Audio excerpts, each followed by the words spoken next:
A lot of people think of summarizing as pulling out the most important points from a piece of writing, but this is misguided.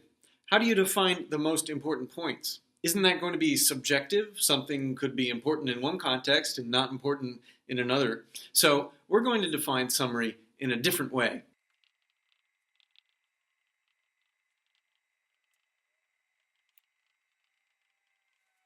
Evaluating, selecting, and presenting a text's structural components with a specific purpose. To understand that definition, we'll need to break it down. So let's define structural components and specific purpose. So different kinds of texts have different structures, but let's keep things simple and just deal with two types right now: argument and drama.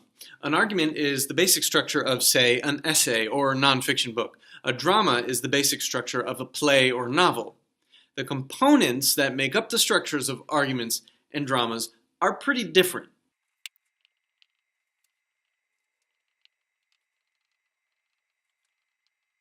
In an argument, you have premises, logical moves, which include inductive moves and deductive moves, claims, and appeals, like appeals to pathos, logos, and ethos. In a drama, you have a different set.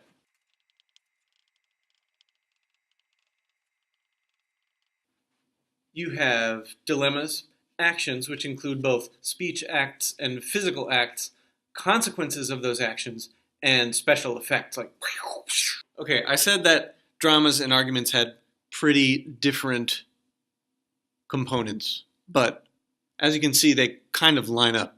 They're similar in some ways.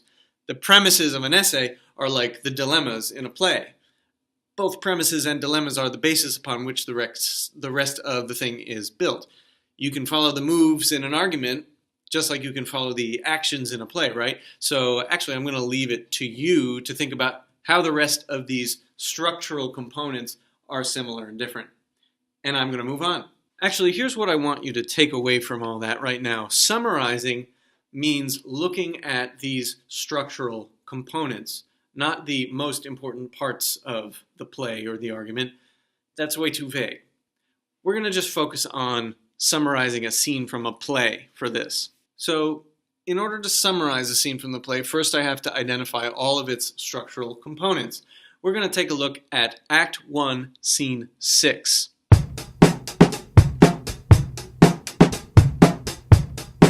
There's no real dilemma forcing any character to choose an action.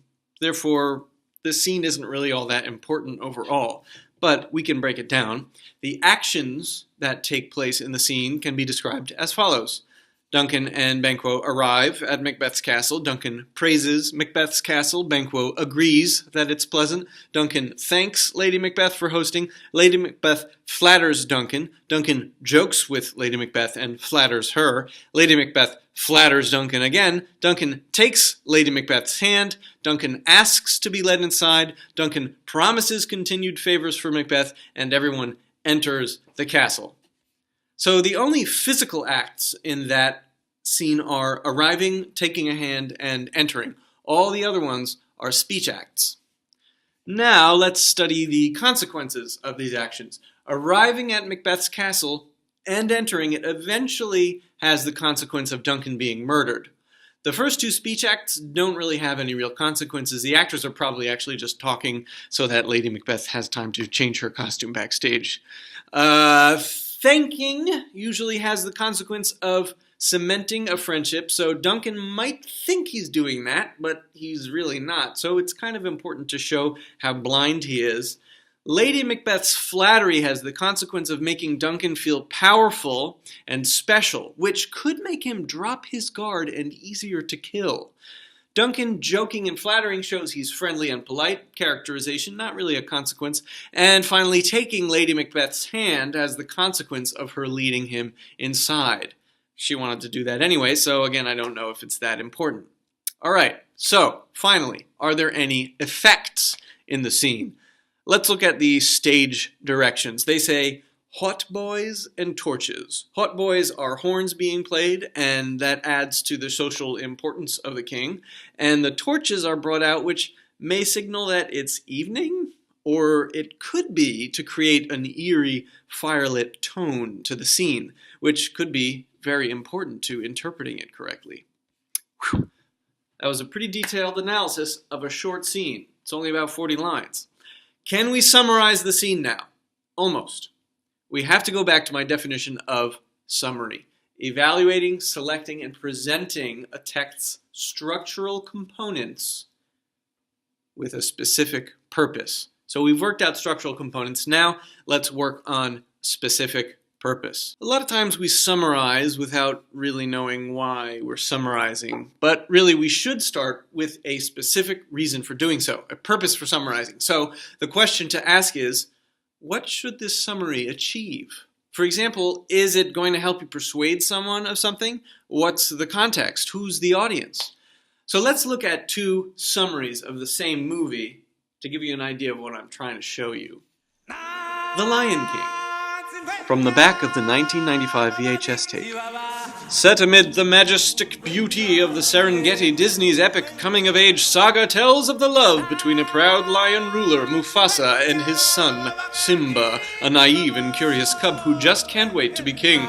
Out from the shadows prowl Simba's envious uncle Scar and his hyena henchmen. Their scheming for the throne leads to tragedy, and Simba's exile from the kingdom he should rightfully rule. Befriended by the warm-hearted warthog Pumbaa and his manic meerkat companion Timon, Simba forgets his regal responsibilities and adopts the carefree lifestyle of Hakuna Matata. But can Rafiki, a wise mystic baboon, help Simba reclaim his true destiny in the circle of life? And now here is another summary from MovieMistakes.com. Basically, the king of all lions, Mufasa, has a baby called Simba. This greatly angers Mufasa's brother Scar, who would have been next in line to the throne. Scar plots to kill Simba and Mufasa and leads them to a gorge. There, Mufasa is killed by a herd of wildebeest, and Simba is led to believe by Scar that he is responsible for his death. Simba then runs away and Scar becomes king of the Pride Lands after several years, in which time Simba has grown up.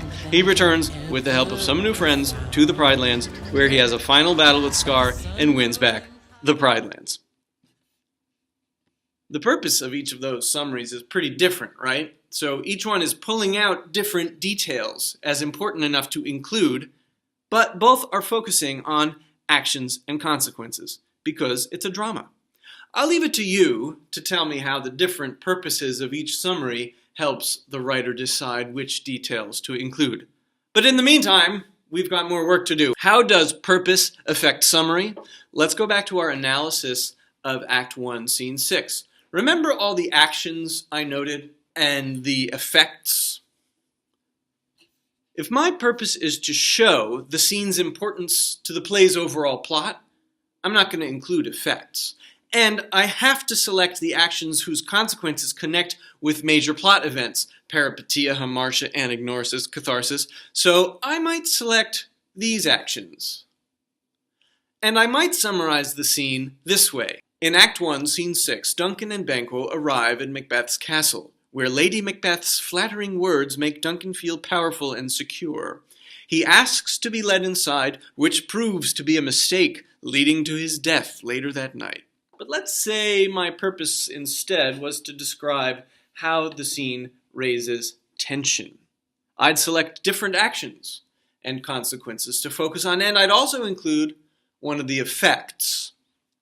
And I might summarize the scene this way. In Act 1, Scene 6, torches cast an eerie light on what should be a regal arrival. Lady Macbeth and Duncan trade flattering words, and while Duncan thinks they are just being friendly, Lady Macbeth is trying to make Duncan feel important and secure, so his guard is down. The tension is raised further when Duncan takes her hand and asks to be led inside, because the audience knows what his hostess is planning. Okay, so just like the two summaries of The Lion King, hopefully my two summaries of this scene show you how a specific given purpose guides a summary. The purpose tells us which structural components of the text to include and which to leave out. Okay, that brings us to the end of this video. To recap, you have two questions to answer. How are the structural components of argument and drama similar and different? How do the different purposes of the two summaries of The Lion King Help the writers decide which details to include. Please email me your answers for a homework grade. I will see you in class on Monday.